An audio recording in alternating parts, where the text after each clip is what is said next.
Hola. Sí, bien, perfecto. Buenos días. Bienvenidas y bienvenidos. Realmente solo podéis ser fundraisers porque con el día que hace, la determinación que tenéis, ¿no?, hace que hoy aquí todos los 550 inscritos al Congreso estéis todos aquí, ¿no? Sé que muchas gracias, muy bienvenidos. He preparado una pequeña presentación. Serán 10 minutos solo. 10 minutos de Gloria Oliver. Sabéis que represento a la Junta Directiva de la Asociación Española de Fundraising. Estamos felices. Ayer estábamos celebrando la Junta Directiva y estamos felices de haber hecho un completo lleno, un sold out. Es decir, lo hemos vendido todo. Ayer las masterclasses, sabéis que las hemos retomado, que durante la COVID tuvimos que reducir el congreso y hacíamos solo 2 días. Ayer las primeras retomamos, ¿no?, las masterclasses y nos enfocamos en 3 temas que nos parecen cruciales: cómo permeabilizar la cultura del fundraising en las organizaciones, la innovación y el liderazgo también en nuestras entidades sin ánimo de lucro, y todo lo que tiene que ver con la desinformación, ¿no?, los bulos, los fake news, la transparencia, ¿no? Hemos tenido muy buen retorno de las 3 masterclasses, así que gracias por haber ido a ellas y gracias por haber también participado, porque eran dinámicas, tuvisteis que trabajar, así que muchísimas gracias. Aquí, dejadme también que os comparta que las funciones de la Asociación Española de Fundraising se sienten desde el alma. Sentimos que tenemos la misión, ¿no?, y la visión de conseguir una sociedad más filantrópica a través, pues, de un fundraising ético y profesionalizado, ¿de acuerdo?, para contribuir a esa captación de fondos. Ayer hablabais de narrativas, ¿no? Nosotros también desde la Asociación Española de Fundraising, es decir, todos nosotros queremos cambiar la narrativa del fundraising. Sabéis que a veces hay corrientes de pensamiento que hablan más de voluntarismo, amateurismo en las entidades sin ánimo de lucro, que a lo mejor las cosas se deberían hacer, ¿no?, menos profesionalmente. En la Asociación Española de Fundraising defendemos completamente lo contrario, ¿de acuerdo? Defendemos que la profesión tiene que ser cuanto más profesional mejor, porque por responsabilidad las organizaciones tenemos que optimizar la forma en que utilizamos los recursos y cómo podemos ayudar a las organizaciones a hacerlas crecer y a impactar en la sociedad para lograr ese cambio. Porque la sociedad española, ahora os compartiré unos datos, cada vez es más filantrópica. Y lo es porque vosotros hacéis muchísimas llamadas, lo hacéis profesionalmente, fidelizáis a las bases, informáis sobre cómo utilizáis sus recursos. Y, por tanto, es gracias a vuestras acciones que catalizáis el espíritu filantrópico de la sociedad española. Por tanto, muchas felicidades porque lo estáis haciendo muy bien. Pero queremos ampliar la comunidad de la Asociación Española de Fundraising. Somos fundraisers, queremos más socios, más socias en la Asociación Española de Fundraising. Hay una promoción. Los que se quieran asociar nuevos tienen la cuota al 50% de descuento, así que asociaros.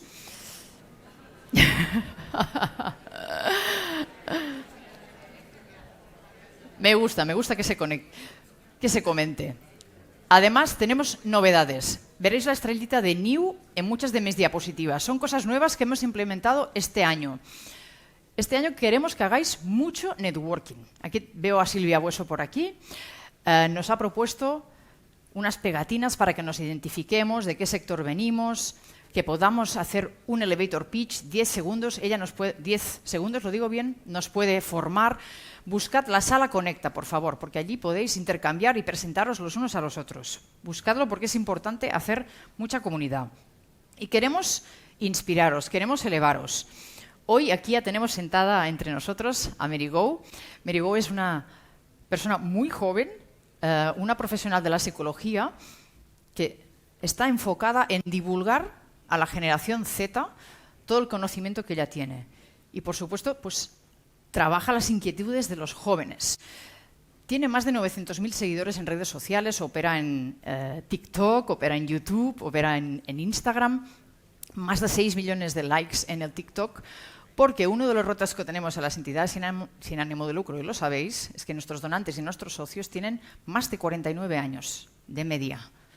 Así que tenemos que rejuvenecer nuestras bases. Pero no lo podremos hacer si no entendemos cómo son los jóvenes, cómo se comunican, cómo buscan la información, cómo se interesan, porque tienen inquietudes, claro que las tienen, y son absolutamente entregados también a las causas, pero tenemos que entender cómo llegar a ellos. Mary Go nos va a dar las claves después. Y también tenemos a la sesión plenaria de cierre del Congreso a Teresa Perales. Teresa la conocéis todos, es una medallista paralímpica extraordinaria, con casi 30 medallas paralímpicas, le queda una para igualar a Michael Phelps. Sufrió una neuropatía cuando tenía 19 años, perdió la movilidad en las piernas, empezó a nadar. Nos va a regalar una conferencia de cierre para elevar nuestros espíritus. El título ya es extraordinario, ¿no? Lánzate a la vida, la actitud es la fuerza. Así que no os la perdáis, por favor. Es muy interesante escucharle. Y queremos también pasar la diapositiva.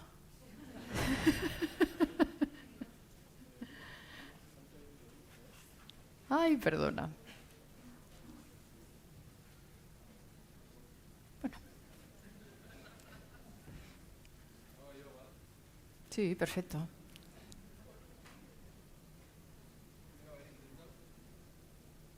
Ah, genial, muy bien. Más estrellitas, muy rápido. Este año os hemos preguntado, y gracias por haber contestado, os hemos lanzado una encuesta a todos los asociados y también antiguos asociados de qué percibíais de la Asociación Española de Fundraising, qué deberíamos ofrecer, qué servicios, qué formaciones, qué dosieres, qué estudios. Muchas habéis respondido. Muchas gracias, porque esto nos da muchísima información para afinar aún más la propuesta de valor de la asociación. Sabéis que hemos puesto mucho foco en la innovación. Ayer la masterclass, hubo masterclasses en Barcelona y en Madrid de innovación. Es fundamental abrir ventanas a entender cómo debemos prepararnos para nuevos canales, nuevas fórmulas, nuevas audiencias. Es fundamental. La parte de incidencia, aunque hemos tenido un jarrón de agua fría, ¿no?, con la convocatoria de las elecciones generales y que ha parado la modificación de la Ley 49/2002, no decaeremos, seguiremos ahí presionando. También hemos hecho con Bizum trabajo. Sabéis que Bizum es una muy buena pasarela de recepción de donativos, pero no podemos contactar con nuestros donantes. Ahí la Asociación Española de Fundraising está haciendo toda una operación de incidencia con otras plataformas con las cuales nos hemos asociado, que ahora os contaré, para pedir a Bizum que modifique la aplicación para que podamos tener los datos de los donantes cuando recibimos las donaciones, que al final son personas que son afines a nuestras causas y ahora mismo no nos podemos comunicar con ellos. No podemos emitir un certificado donativo, no podemos enviarles información acerca de cómo estamos destinando sus recursos. Aquí estamos trabajando también y llevando a cabo una operación coral con otras organizaciones del segundo nivel que ahora os contaré. Y voy muy rápido. Los estudios, también 2 estrellas de New. Hicimos un estudio, el talento, muy orientado a entender cómo el talento del tercer sector lo estábamos captando. Si estábamos captando talento, no estábamos captando. Si había brecha salarial, si había brecha de género. Porque muchos de vosotros nos habéis pedido que entendiéramos que el talento en las organizaciones, en comunicación, en fundraising, en incidencia, es crucial para hacer crecer nuestras áreas. Y ahí tenéis un estudio que de verdad que os lo recomiendo porque da muchas claves de qué nos está pasando en el tercer sector. Nuevo también el barómetro de la filantropía privada. Este saldrá en breve. Entendimos que también hay una ventana de oportunidad en todo lo que son middle and big donors. Y hemos hecho un estudio para conocer cuál es la potencialidad en España de middle and big donors. Por tanto, también cuando salga en breve, para la asamblea ya lo tendremos, os lo podremos compartir. Y el perfil del donante, ¿no?, que este ya sabéis que se hace cada 2 años y ya lo tenemos, un par de datos que compartiré para que veáis. Esto es una novedad también. Esto lo hablamos ayer y voy a hacer una revelación. Miro a mis compañeros de la Junta Directiva. Ayer lo comentamos alegremente en la cena de la Junta Directiva. El Digital Fundraising Hub, que también todos acudís masivamente a entender, ¿no?, cuáles son las nuevas oportunidades de los canales digitales, si tendremos que hacer algo en Twitch, o tendremos que hacer algo en TikTok, o tendremos que hacer algo con ChatGPT, o tendremos que montar chatbots dentro de nuestras bases de datos para comunicarnos con nuestra base social. El Digital Fundraising Hub creemos que realmente lo tenemos que promocionar, fomentar y basarlo en una dinámica de innovación basada en la digitalización de todos los canales, ¿de acuerdo? Y salió la palabra de ¿por qué no lo hacemos en Barcelona, que está también en auge, ¿no?, en todos los temas de digitalización? Y aquí me he atrevido a hacer un atrevimiento, una licencia, que es poner una foto de la ciudad de Barcelona. Ya veremos, porque querríamos hacerlo presencial, porque creemos que ya todas las formaciones online pierden lo que hoy estamos aquí viviendo, que es este networking que podremos hacer hoy y es el día de mañana y que hicimos también ayer, ¿no? Y esto lo que os comentaba. Este año hemos hecho un trabajo intensísimo, súper intenso, relacionándonos con organizaciones de segundo nivel que también aglutinan el tercer sector. Las voy a publicar todas, pero esto ha pasado en nada, en 6 meses.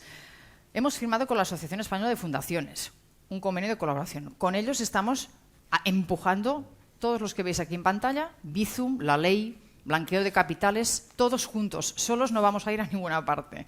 Tenemos que estar de la mano con la Asociación Española de Fundaciones, con las asociaciones y fundaciones andaluzas, la plataforma del tercer sector, la coordinadora de organizaciones para el desarrollo y la coordinadora catalana de fundaciones. Y si conocéis otras organizaciones de segundo nivel que creáis que tengamos que estar asociados, vinculados para hacer cosas en común, por favor nos lo decís, ¿de acuerdo? Es importantísimo funcionar aglutinados, agregados, no podemos ir solos. Si queremos cambiar cosas, leyes, etcétera, tenemos que ir de la mano. El estudio del perfil del donante, como os decía, buenas noticias. Demuestra que los datos del 2022 en relación a los datos del 2020 hemos ganado 1 millón de donantes en España. Increíble. Por tanto, felicidades. Es vuestro trabajo que ha conseguido que en España tengamos 1 millón más de personas que han donado a las organizaciones sin ánimo de lucro. 4 de cada 10 personas en España mayores de 18 años han donado económicamente a una organización sin ánimo de lucro. Queda mucho por recorrer. También quiero que leáis esa ventana de oportunidad. Hay 6 personas que nos están esperando. Tenemos que llegar a ellas. También hicimos ese enfoque nuevo, y aquí también la estrellita de nuevo, en jóvenes. Por eso hemos invitado a Merigo. Porque entendíamos que las bases sociales las teníamos que rejuvenecer. Y por tanto, Merigo, nos vas a dar todas las claves, ¿verdad?, para entender a los jóvenes y para poder llegar a ellos y para poder... Porque nos dimos cuenta que había una serie de frenos en los jóvenes para participar en nuestras organizaciones, que no los voy, por supuesto, ni a mencionar, pero que también había unas palancas para poder activar la colaboración de los jóvenes con las entidades sin ánimo de lucro. Y por tanto, ahí es donde Merigo nos podrá ayudar. Dar las gracias a todos los patrocinadores y colaboradores que nos han dado soporte en este congreso. Y feliz Congreso de Fundraising a todos, por favor, y a todas. Me gustaría saludaros a todos. Cuando me veáis por aquí, me paráis, me decís hola Gloria, vuestras ideas, vuestras visiones. Estaré encantada de atenderos a todas y a todos. Muchas gracias. Bienvenidas, bienvenidos.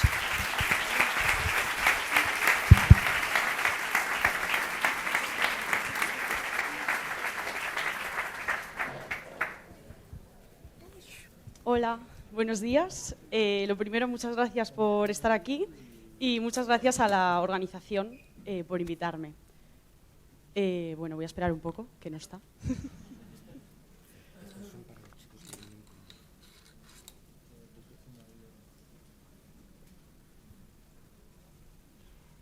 Bueno, voy a dar una charla sobre abordar el acercamiento entre las ONGs y los jóvenes, como pone ahí, desde nuevos enfoques. Bueno, me han presentado antes muy bien, soy María Gómez, en los perfiles me podéis encontrar YouTube, TikTok, Instagram, bla, bla, bla, como Merigo Psico, donde intento divulgar contenido de psicología, entender el comportamiento humano, intento hablar de cosas que forman parte de la vida cotidiana y entendiéndolo todo desde un punto de vista psicológico y sociológico también. Me gusta mucho entendernos como individuos dentro de una sociedad, que es lo que somos. Y bueno, pues me gustaría empezar la presentación con bueno, pues algo que nos caracteriza mucho a los jóvenes, que es este tipo de referencias, ¿no? Por ejemplo, Los Simpson. Vamos a hablar de la importancia de conectar con los jóvenes porque a raíz de los datos que hemos visto, de los estudios que se han nombrado antes, se ve una tendencia a la desconexión con los jóvenes. Y hay una realidad que es que niños, futuro, somos el futuro y creo que tenemos que se nos tiene que escuchar, que tenemos que dar importancia a lo que decimos. Creo que muchas veces tenemos una visión un poco mala de los jóvenes, no se enteran de nada, están todo el día con el móvil, que también es verdad y tiene su parte de razón, pero también hay una parte muy positiva en la que pues, no nos centramos y creo que deberíamos centrarnos. Como también hemos visto antes y en los diversos estudios, el perfil del donante joven es mayor. Entonces, esta desconexión y estos datos pues, se han tomado como una señal de alarma para ver qué podemos hacer, qué puede estar influyendo. Y es de lo que voy a hablar hoy, todo a raíz de la psicología, desde el punto de vista de la psicología, y también como persona joven pues voy a intentar decir qué es lo que yo pienso, lo que pienso que la mayoría de los jóvenes piensan.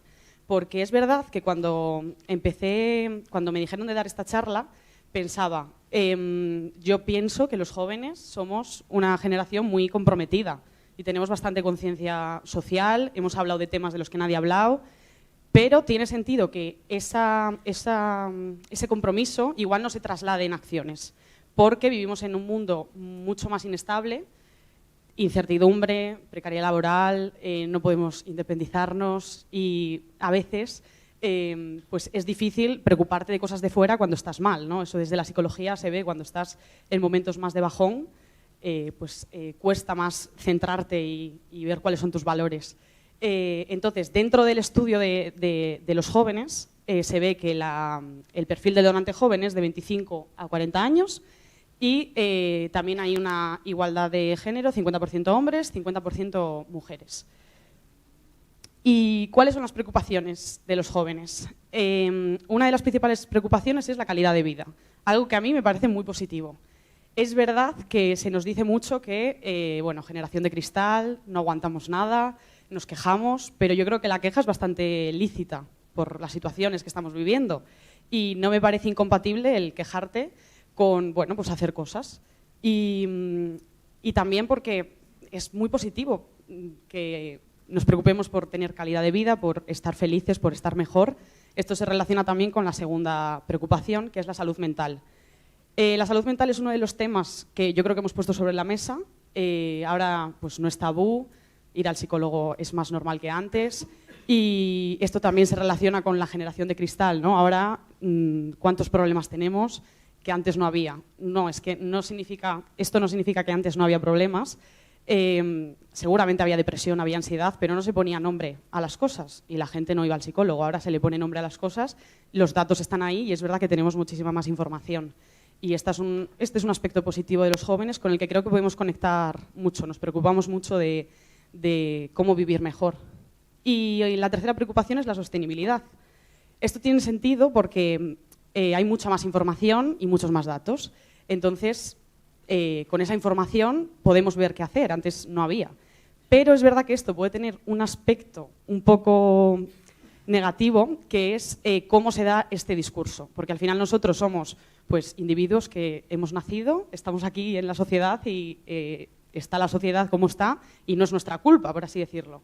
Y los discursos muchas veces van a tenéis que hacer esto, tenéis que hacer lo otro y siempre van como a la misma gente, ¿no? Entonces he querido poner un tuit que resume un poco la problemática que yo veo que hay en los jóvenes y cómo los jóvenes son a veces un poco más igual hostiles, por así decirlo, porque se sienten atacados, que es, bueno, la noticia es cómo el transporte marítimo contamina. La noticia explicaba que solo en el verano, en agosto, los barcos y los yates, creo que era en Italia, contaminaba mucho más que cualquier otra cosa. Y entonces la persona del tuit responde, esto es muy común en Twitter, y tú mientras reciclando, usando pajitas de cartón o sin poder circular con tu coche por las ciudades. En plan, yo no puedo, ¿yo qué voy a hacer? No voy a conseguir nada si los de arriba no hacen nada. Entonces, si el discurso va a tú tienes que hacer esto, tú tienes que hacer lo otro, los jóvenes nos sentimos atacados y es que es una realidad que también muchas veces la crítica y la ayuda tiene que venir de los de arriba y la crítica tiene que ir arriba porque a veces el cambio tiene que ser un cambio un poco más estructural. que no es un discurso para nada conformista, porque puede tener perfectamente un buen equilibrio con tú ser responsable cada día de las cosas que haces y que todo suma y que los pequeños gestos cuentan. Pero en este caso pues no hay que caer en discursos igual un poco moralistas, donde la persona se sienta atacada por algo que es verdad que igual no estaba en nuestra mano, si nosotros así nos hemos encontrado el mundo, por así decirlo. Y también que siempre cae el discurso en los de siempre, ¿no? Como que los sacrificios lo tenemos que hacer siempre los de siempre y los de arriba no hacen nada. Entonces, ese yo creo que es un buen enfoque y es algo que pensamos la mayoría de los jóvenes. Pero, como yo digo, he hecho esta súper ilustración para representar que esto no es incompatible con preocuparte con las cosas que haces y que todo suma.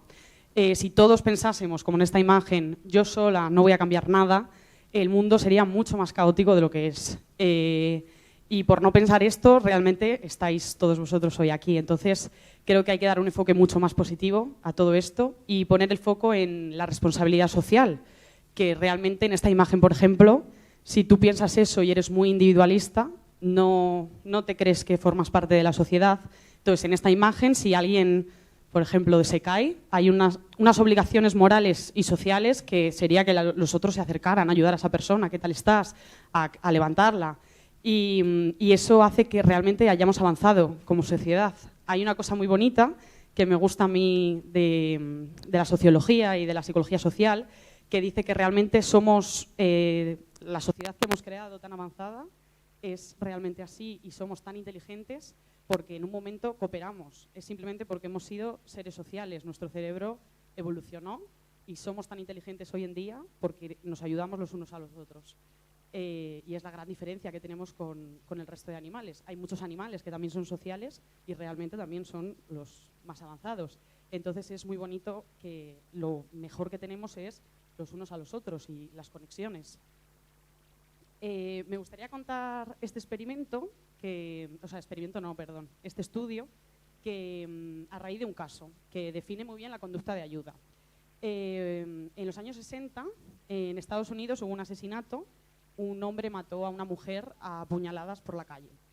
Y había mucha gente y parece que nadie dijo nada. Esto se estudió porque la policía llegó tarde y cuando estaban llevando a la mujer al hospital murió. Y en el New York Times salió esta noticia de 37 personas vieron un asesinato y nadie llamó a la policía. Unos psicólogos dijeron, ¿qué está pasando aquí? Porque nadie quiere que haya un asesinato. ¿Por qué la gente no actúa? Cuando investigaron el caso vieron que efectivamente había gente en los coches, gente por la calle, gente asomada a la ventana y nadie llamó a la policía. Se hizo interrogatorio a los testigos y empezaron a estudiar la conducta de ayuda a raíz de esto. Y estudiaron, vieron unos fenómenos que explican muy bien esto de la responsabilidad social. Uno de los fenómenos es el efecto espectador. Es contradictorio, pero cuanta más gente hay, menos conducta de ayuda. Porque nos vemos envueltos como en una sociedad, como que tú no formas parte de esto, ¿no? Y el efecto espectador explica esto, que a más espectador, menos ayuda, porque piensas, seguramente alguien ya habrá llamado a la policía y entonces tú no lo haces. O seguramente alguien ya ayudará, no pasa nada. También esto te quita mucha culpa, ¿no?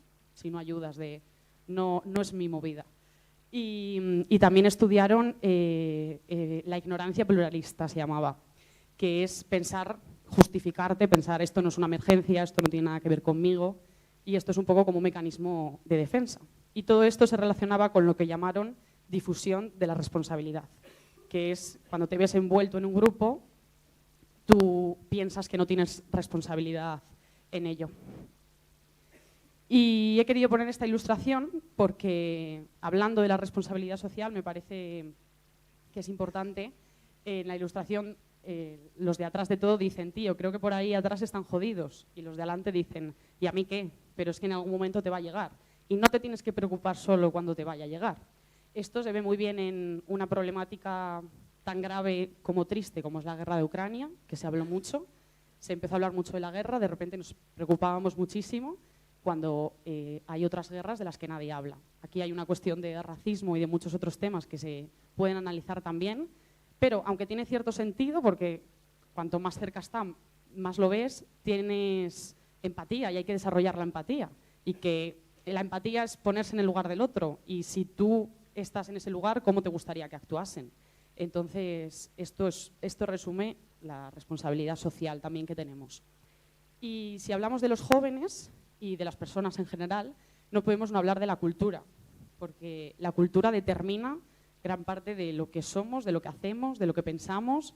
Hay una frase muy chula de esto que dice que la cultura es a la sociedad como la memoria es a la persona, y que la cultura es los valores, los hábitos, las creencias, y lo vamos transmitiendo de generación en generación.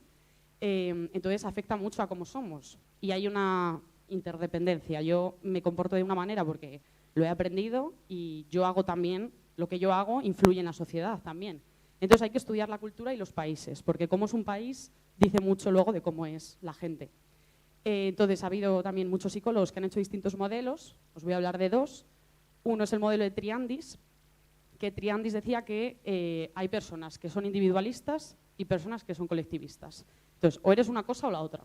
Entonces hablaba de países que se centraban más en el idiocentrismo, que es en la independencia, en conseguir solo mi meta individual, y el valor predominante es la competitividad, y países que son alocentristas, que es la interdependencia y valorar mucho las relaciones sociales y el grupo. Pero es verdad que Triandis era un poco rígido y pensaba que o eras una cosa o la otra. Y luego vino el Schwartz, no sé bien cómo se dice, la verdad, que hablaba de que, bueno, puedes tener valores colectivistas y valores individualistas, porque en realidad todos queremos también nuestro bien. Y esto también depende de los valores que hay en cada país. Valores colectivistas, universalismo, igualdad, que todos tengamos los derechos humanos básicos, seguridad, pensar y confiar que el mundo es seguro y que es seguro para todos, sin excepción. Benevolencia, la conducta de ayuda, valorar las relaciones sociales, y la interdependencia de la que ya tanto estoy hablando. Y los valores individualistas es la autodirección, el logro y el poder. Y es valorar y poner por encima tus metas individuales. Que está bien, como decía este autor, que hay a veces que obviamente tú vas a priorizar el tú estar bien, en que tu familia esté bien, pero el problema viene cuando eso lo priorizas por encima de los valores de los otros. Y en los diversos estudios que se han hecho, se dice que los países más individualistas son Australia, Estados Unidos y Canadá, y España está considerado un país colectivista, sobre todo porque damos mucha importancia a las relaciones sociales y a los vínculos, y eso aumenta mucho la conducta de ayuda y es bastante positivo. Tenemos nuestras cosas malas, pero también hay que valorar esto. Es verdad que hay mucho debate, hay mucha gente que dice que no somos tan colectivistas, pero solo hay que poner la diferencia con países como Estados Unidos, que tienen muchos problemas de salud mental y de salud pública que vienen precisamente por ser tan individualistas. Entonces, es importante. Y en estos estudios es interesante ver cómo hay siempre al año estudios de países donde estudian la calidad de vida de los países para determinar qué país es el más feliz. Y los parámetros que estudian para mejorar la calidad de vida, o sea, para estudiar la calidad de vida de esos países, son los de que haya derechos humanos básicos, los fundamentos del bienestar, la libertad de acción, que todos tengamos las mismas oportunidades, las relaciones sociales, algo muy importante. Esto es muy interesante porque, por ejemplo, hace poco ha salido un estudio de Harvard donde han estudiado a muchísimas personas de distintas familias, las han seguido durante más de 80 años para ver qué es lo que nos hace felices. Y se ve que la cosa más importante, aparte la salud física, la salud mental, pero lo más importante es la relación social y lo acompañado que estés, y lo bien acompañado que estés, y la gente que tienes a tu alrededor que te ayude, sobre todo en las etapas adultas. Cuando eres adulto y en la vejez, todo está determinado por lo bien acompañado que estés. Y el hedonismo, esto se relaciona mucho con los jóvenes, que es la búsqueda del placer, el disfrutar y el pasarlo bien, que no me parece, como he dicho antes, incompatible con que todo esto tú te lo quieras estar bien tú y que los demás estén bien. Y también de eso habla un poco la interdependencia, que o sea, con lo que yo gano tú también ganas y con lo que tú ganas yo también gano, lejos de esa competitividad. Y los estudios de la felicidad, esto se estudia mucho desde la psicología positiva, que lejos de ese positivismo tóxico y todo esto de libros de autoayuda, es muy interesante estudiar las emociones.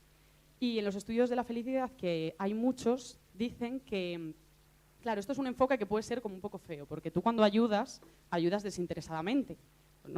No ayudas porque sí y no quieres nada a cambio. Pero es interesante dar este enfoque para decir, oye, es que si ayudas, encima tú vas a estar mejor.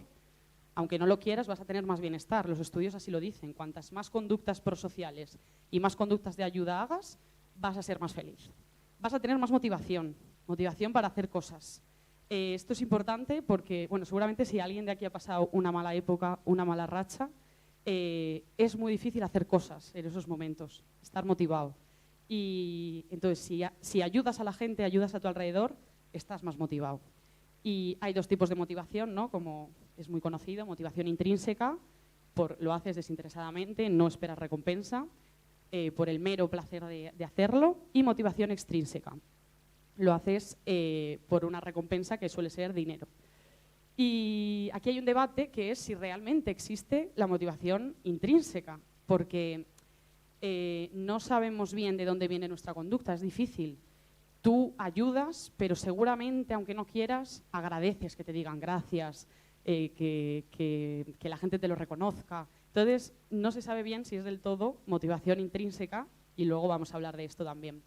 Y la compasión. La compasión creo que es algo que también nos caracteriza a los jóvenes. La compasión está muy relacionado con todo este tema de mindfulness, meditación, dentro de las últimas terapias, que es, la compasión como definición es ver el dolor ajeno, ver que pasa algo malo y validarlo y actuar para que el dolor disminuya. Entonces, si tienes compasión, y en este caso si meditas, que está muy relacionado con la meditación, porque estás más en el presente, conectas con tus valores, con lo que eres, con lo que quieres hacer, pues esto se relaciona mucho con la felicidad y con que hagas más conductas de ayuda. Entonces yo hice este gráfico y en el medio puse la palabra dar, porque es un poco en lo que nos tenemos que enfocar desde un enfoque positivo. Desde la psicología, ¿cómo podemos entender la conducta de ayuda? Ya hemos hablado un poco de esto, empatía, ponerse en el lugar del otro. Desde la ética, a mí me parece muy importante que en los colegios y en los institutos siga estando la ética y la filosofía, algo muy discutido y que tristemente creo que lo estamos perdiendo, ojalá no, porque se reflexiona sobre todas estas cosas. Hay muchas cosas que pasan en el mundo y que son legales, pero que no son éticas. Y ahí entra el pensamiento crítico de cada uno y la educación. Como he puesto en la ilustración, todos los caminos llevan a Roma, pues todos los caminos llevan a la educación y salen de la educación. Entonces, en los jóvenes que su personalidad está pues todavía haciéndose, los mensajes calan y creo que poco a poco podemos dar todos estos discursos y bueno, espacios como este, por ejemplo, para reflexionar, y creo que muchas veces la gente se sorprende cuando de verdad escucha a los jóvenes. La responsabilidad social, de la que tanto estamos hablando, es muy positiva para entender la conducta de ayuda. Y la situación personal de cada uno. Eso también es verdad, la salud mental que tengas, la autoestima, cómo estés en tu momento personal para ayudar o no. Los estudios de la psicología de la conducta de ayuda se dice que es bastante difícil de predecir cuando una persona va a ayudar, o en este caso pues va a donar o va a colaborar con una ONG, porque gran porcentaje depende de la situación personal de cada uno. Dentro de la personalidad de cada uno está el locus de control. En psicología se llama a qué pones, o sea, la percepción de lo que te pasa, dónde pones el foco. Voy a poner un ejemplo claro que es cuando haces un examen. Cuando haces un examen y suspendes, ver un joven que dice, ¿por qué ha suspendido? Dirá, bueno, es que he tenido muy mala suerte, el profesor me tiene manía, ¿no? Todo esto, pues esto es un locus de control externo. Si dice, mira, es que no he estudiado lo suficiente, es por mi culpa, pues es un locus de control interno. Entonces, en general, la gente que tiene un locus de control interno cree que con lo que puede hacer puede cambiar las cosas. Y la gente que tiene un locus de control externo, pues, bueno, pues es que nada tiene que ver conmigo, nada es mi culpa, y todo para afuera. Entonces hay que fomentar un poco ese locus de control interno para también ver que sí que podemos cambiar las cosas. Y las barreras, esto es lo contrario, ¿qué nos puede frenar a la ayuda? El contexto de cada uno, como estábamos hablando antes, la actitud, aquí están los valores que tengas, y la confianza sobre todo de que el mundo es bueno, que hay más buenas personas que malas, porque creo que a veces se nos va el foco. Y los falsos mitos, creo que desde las ONGs es bastante guay desmitificar falsos mitos con los jóvenes que piensan la falta de transparencia, a dónde va el dinero, es que no veo resultados, queremos rapidez, pues no hay una conexión, ¿no? Y estaría guay, por ejemplo, luego vamos a hablar del contenido en las redes sociales, pero pues hacer vídeos desmitificando estos mitos y explicando cómo se funciona de una manera mucho más cercana. Aunque hay barreras que frenan a la ayuda, es importante ver que como decías antes en la presentación, las palancas de cambio son mayores, la balanza es positiva.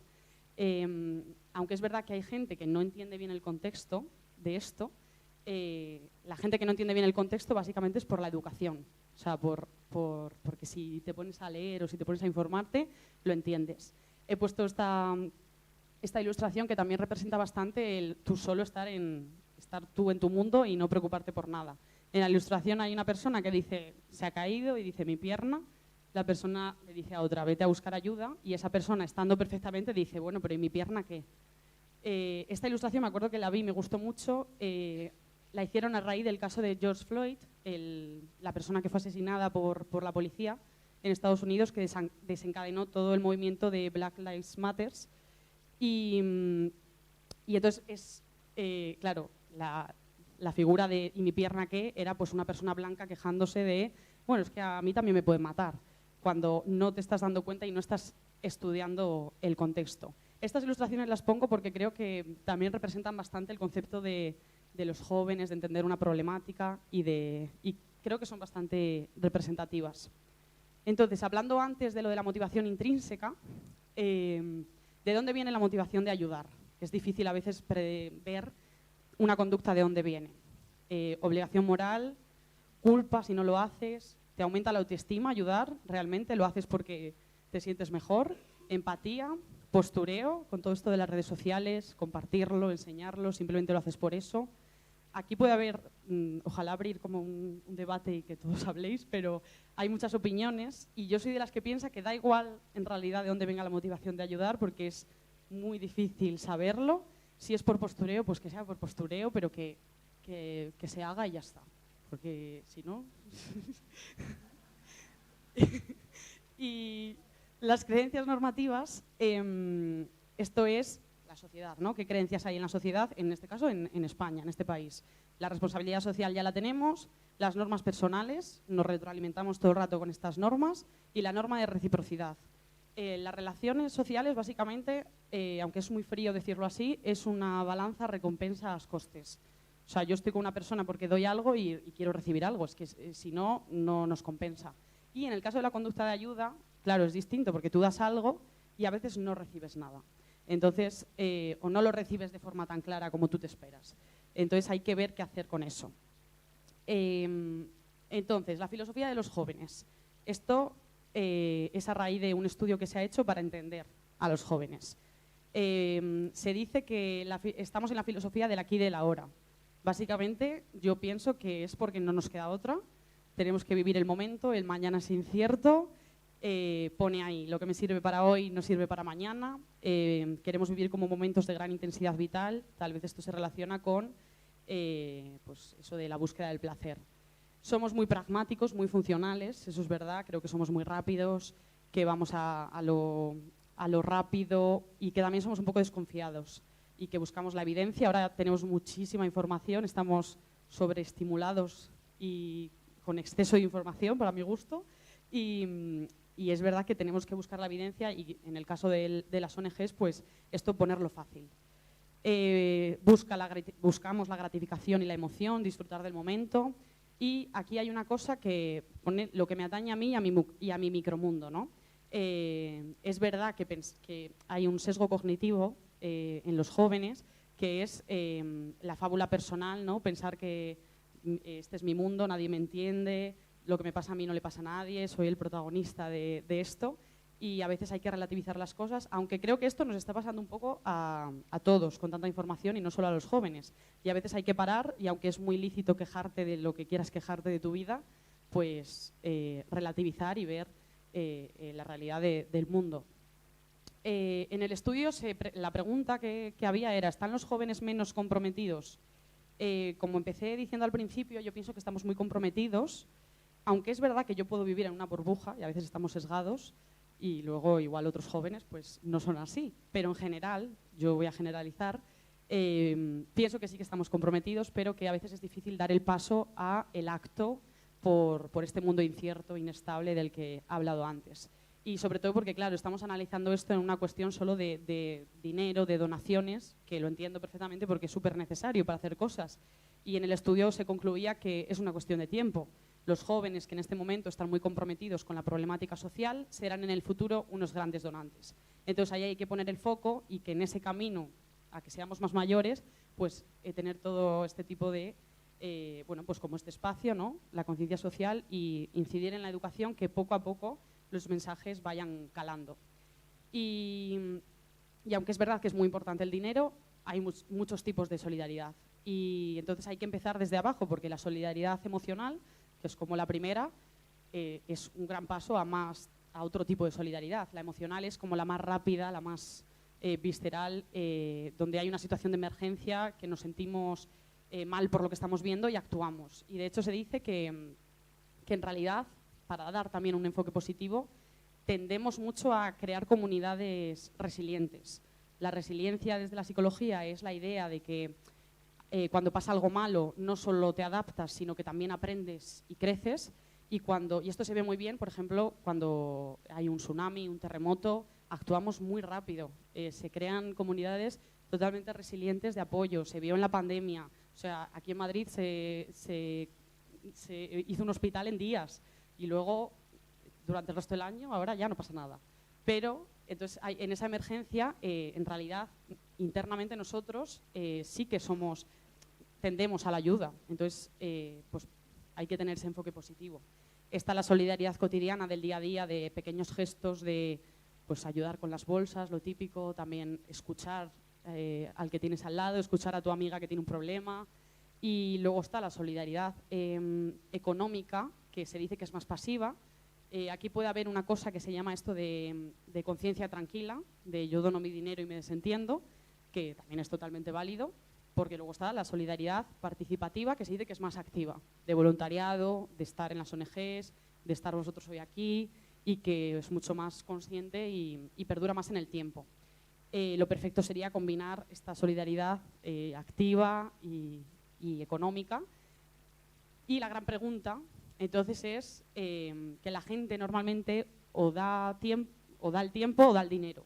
La gran pregunta es, ¿dar mi tiempo o dar mi dinero? Entonces, con esto, ¿qué se puede hacer con los jóvenes? A veces la respuesta es mucho más sencilla de lo que parece, porque es básicamente preguntar y dar flexibilidad. Uno de los mitos que tenemos los jóvenes con las ONGs es que, como muchas veces totalmente sesgado, es que quiero ayudar y ni se puede, no hay flexibilidad.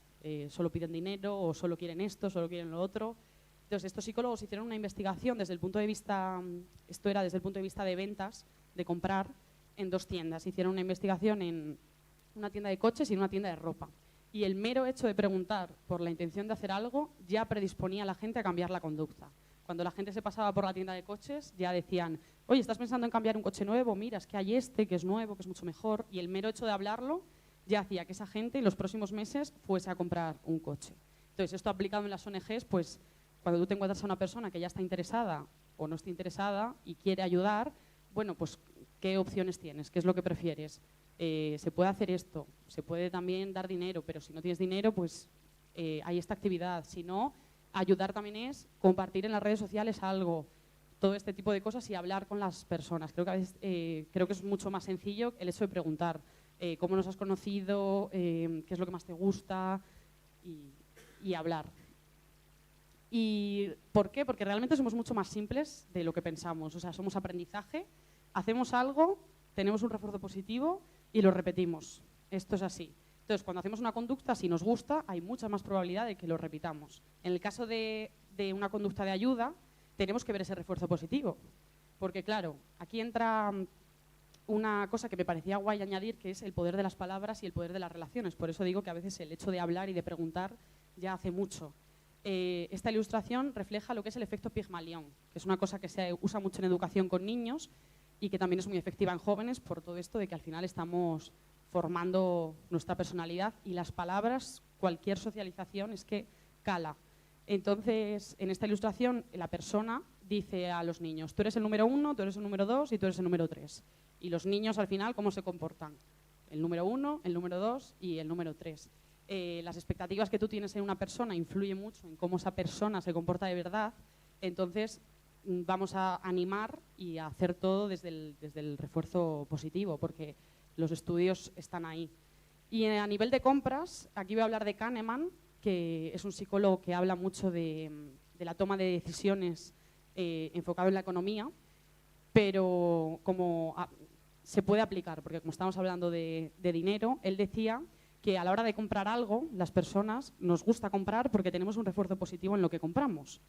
Y comprar realmente es gastar dinero, entonces perder, entre comillas, pero nos compensa porque lo que recibimos es muy bueno.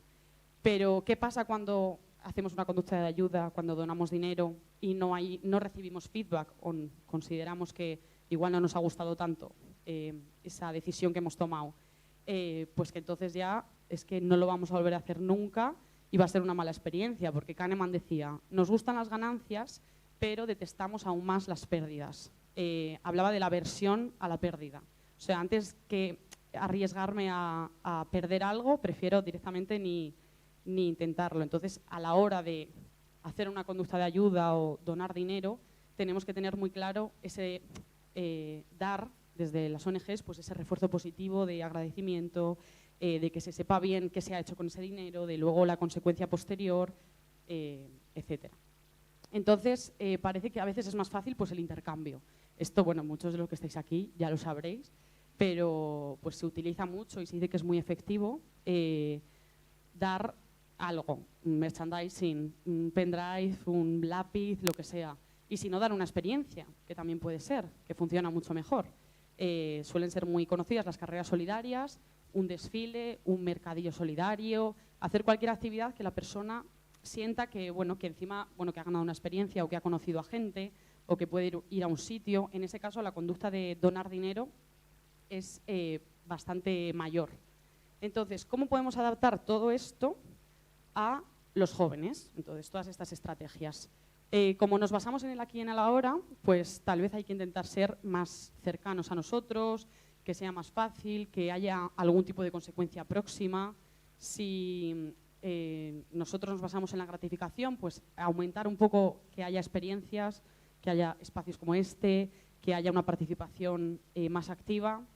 Como somos pragmáticos, pues incidir mucho en esto, en la información, en cómo comunicamos, adaptar el lenguaje, transparencia, pues eso, utilizar memes, utilizar este tipo de ilustraciones, adaptarte. Y ya que estamos en el micromundo, pues lo que he dicho antes, en las redes sociales, identificación y meterte en ese micromundo y utilizar sus mismos códigos. Y para hacer que los jóvenes tengan más conductas de ayuda y se involucren más en las ONGs, hay que hablar de persuadir. Y para hablar de persuadir, he querido hablar de Miguel de Unamuno. Bueno, en la Guerra Civil Española dijo esta famosa frase de venceréis pero no convenceréis. Venceréis porque tenéis fuerza bruta de sobra, pero no convenceréis porque para convencer hay que persuadir. Y para persuadir realmente se puede, en realidad si lo piensas a lo largo de la historia, muchísimos de los cambios sociales positivos y muchísimas de las causas se han conseguido por lo que era una minoría. Y realmente hoy en las causas en las que estáis seguramente estáis como una minoría detrás de esa lucha. Y desde la psicología social se habla de la importancia de la minoría activa y consciente, porque se puede convencer por sumisión, se puede convencer por miedo, por conformismo, por adaptarte al grupo, pero tú en el fondo no piensas eso. Y se puede convencer por conversión, que es el buen cambio, y es el cambio duradero. Y es hacer que la propia persona se dé cuenta también. Esto en psicología se llama el reflejo de corrección, que se utiliza mucho en las terapias cuando quieres motivar a alguien a un cambio, pero es que se tiene que dar cuenta la propia persona. Si tú le dices, tienes que hacer esto y esto, se crea mucha más resistencia. Aquí actuamos cuando nos damos cuenta nosotros mismos. Entonces, el cambio por conversión es importante, que se relaciona también con no dar todo este discurso, pues caer en moralista o en el sensacionalismo. Y están los datos ahí, está la información y luego pues fomentar el pensamiento crítico. Entonces, el cambio por conversión del que Miguel de Unamuno estaría muy de acuerdo. Y la teoría de la persuasión a partir de los medios, a raíz de los medios de comunicación, prensa, televisión y redes sociales. Realmente lo más importante ahora son las redes sociales. Es una realidad que influye mucho en nuestro pensamiento y en nuestra opinión pública, o sea, influye en la opinión pública. Y también está un enfoque bastante negativo, ¿no? En plan, las redes nos comen la cabeza, estamos muchísimo tiempo. Yo personalmente he aprendido muchísimo gracias a las redes sociales y ahora intento aportar yo pues mi contenido. Y desde las redes sociales, ¿cómo se puede persuadir? Si tú eres una persona de una ONG que ahora quiere hacer vídeos para las redes sociales, pues desde la teoría de la persuasión se entiende que tiene que haber un atractivo en la persona, no se refiere al físico, es más a transmitir confianza, seguridad, bueno, pues que sea la persona encargada de la ONG, que hable desde su situación personal, storytelling, que se llama ahora en las redes sociales, de contar la historia. Semejanza, es verdad que cuanto más semejantes, mejor.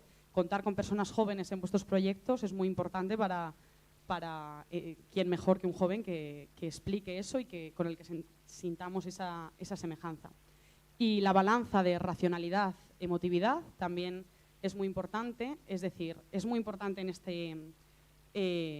para esto que haya emociones. Vosotros con la ONG lo tenéis muy fácil porque es muy humano, pero también que haya razón, que haya argumentos, que haya datos y que la balanza esté equilibrada, porque si no queda un discurso muy, que queda poco, no sé cómo explicarlo, que queda como a poco. Y entonces encontrar esa balanza. Y en esta teoría se dice que es útil incluir algo de miedo o amenaza. En el caso de datos que a veces es verdad que son muy tristes, que son catastróficos de la sostenibilidad, etcétera, puede ser útil, pero se dice que no moviliza el cambio, porque si tenemos esa visión catastrofista del mundo, no hacemos nada. Entonces, esto funciona mucho para anuncios como la DGT, en el caso de Amaya, que fue atropellada, Amaya y más personas famosas. Es verdad que influyó en la pandemia, se decía que las noticias que si daban más miedo y amenaza, pues hacía que no saliésemos de casa. Pero si lo que queremos es que haya más conductas de ayuda, más donaciones, tiene que haber un enfoque mucho más positivo. Entonces, en este caso, el miedo y la amenaza no se incluye tanto. Dentro de que puedes dar datos que realmente dan miedo, pero de una forma mucho más informativa, añadiendo esa emoción y ese enfoque más positivo y más esperanzador. He querido meter este vídeo, que fue de una campaña, que yo todavía recuerdo, que es era una asociación en contra de la experimentación animal. Se llamaba Salva a Ralph y, de hecho, ya el eslogan pone el foco en esa responsabilidad social de Salva a Ralph. Y es un conejo que está con ese aspecto humano, entonces se aplica todo de la teoría de la persuasión. El atractivo es algo que dices, ¿esto qué es? ¿No? Voy a ver qué es. Semejanza, porque le han puesto ese aspecto humano. El conejo te iba contando su día hasta que le metían en un laboratorio y le hacían de todo para probar, para testar productos. Y luego acababa también con una cosa muy positiva, que era decir qué hacer, no quedarte en la superficie, sino qué puedes hacer tú para esto. Y se explicaba todo esto de las etiquetas de los productos, que pone que mires bien productos que no experimenten con animales. Y yo, de verdad, que a día de hoy me sigo acordando de este anuncio. Entonces, creo que lo tiene todo. Y, bueno, claro, para el atractivo, pues es muy importante contar con personas famosas, eso todos lo sabemos. Pero hoy en día está, claro, ojalá tener a Penélope Cruz, ¿no? Y a Javier Bardem, pero hoy en día hay muchísima gente en las redes sociales que tiene repercusión, que tiene seguidores, que está a nuestro alcance, que seguramente si es gente consciente puede ayudar, puede compartir algo y eso tiene mucho impacto. Teniendo en cuenta los medios de las redes sociales, ¿no? Y todo esto que se dice de que nos comen la cabeza un poco y que nos influyen mucho, la palabra influencia siempre se ve un poco como negativo, pero puede ser positivo, porque si influencias para bien, pues puedes estar ahí. Entonces, hay una teoría que se llama la teoría de la fijación temática, que dice que es verdad que nosotros, al final, las noticias nos ponen ahí cuál es la noticia más importante, qué es lo que tienes que pensar. Una vez que tú te metes en las redes, te están diciendo qué es lo que tienes que pensar. Pero más bien esta teoría dice que te ponen ahí el contenido y tú ya puedes pensar. O sea, también vamos a querer pensar que tenemos pensamiento crítico. Entonces vamos a aprovechar esta teoría para que si hacemos contenido en las redes sociales, bueno, pues ya estamos ahí, ya se nos está viendo, se está viendo el vídeo, está en la mente de la persona, va a pensar algo, entonces esto da bastante importancia a hacer contenido. Entonces creo que hoy en día nos guste más o nos guste menos, que yo sé que a veces esto de las redes sociales es un mundo que hasta yo a veces pienso que es negativo, pero tiene una parte muy positiva, pues hay que hacer contenido porque es la forma más fácil de llegar a los jóvenes y de llegar a la gente en general, porque realmente hay muchas redes sociales con distintos códigos. Si no te gusta tanto hacer vídeos, puedes estar en Twitter, puedes estar en Facebook, donde hay gente más mayor, puedes estar en YouTube con otro tipo de contenido más duradero. Esto es estudiar cada código de cada red social, pero es bastante importante y poderoso. La realidad es que yo estoy aquí por haber subido vídeos desde mi casa. Entonces creo que hay mucho conocimiento y mucha relación social. O sea, al final se traslada. Lo que más influye en el día a día, o sea, lo que más importa es el boca a boca. Pues esto en las redes sociales es igual. Si se comparte, si se llega con que al día llegues a una persona, imagínate, ya cuenta. Entonces, teniendo en cuenta las redes sociales, yo diría que lo más importante, y relacionando todo esto con la filosofía de los jóvenes, lo más importante es la cercanía, y las redes sociales es perfecto, hacer vídeos cercanos, luego voy a poner ejemplos. La creatividad, es verdad que ahora hay muchísimo contenido, entonces, bueno, pues hacer entrevistas por la calle, hacer encuestas, hilos informativos de algo, datos, cosas graciosas. Y aportar valor, esto es mucho de marketing, que seguro que también sabéis más que yo, pero se dice que cuando una marca, por ejemplo, no solo habla de su marca, puedes hablar de muchas otras cosas, pero la marca está ahí.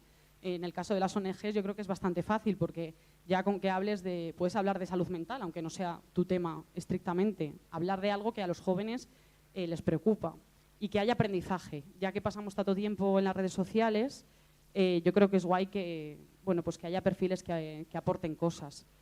Hechos concretos, me refiero a hacer vídeos como concretos de algo que informen y que no se queden en la superficie, como he dicho antes, y fomentar mucho la interacción. Hay que pensar que es como si estuvieses en persona.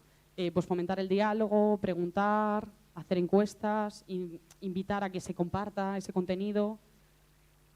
Y sobre todo desde un discurso esperanzador, porque yo como persona joven y lo que siento que vemos en las noticias sobre todo y en las redes es todo malas noticias, catastrofismo, tú te pones las noticias y es horrible y es que eso no es movilizador. Hay que buscar un enfoque positivo y constructivo. Puede haber datos, pero esa balanza de la razón y la emoción. He puesto ejemplos de cuentas de Instagram que son más grandes y son más pequeñas, donde creo que están todas estas cosas que he ido hablando. La primera es una cuenta sobre la defensa del derecho de los animales, que claro, ponen mucho contenido de animales. Entonces, si te gustan los animales, pues ya vas a seguir a la cuenta. Y, por ejemplo, una de las últimas fotos era compartiendo el resultado de una actividad que se hizo de recoger basura en la playa.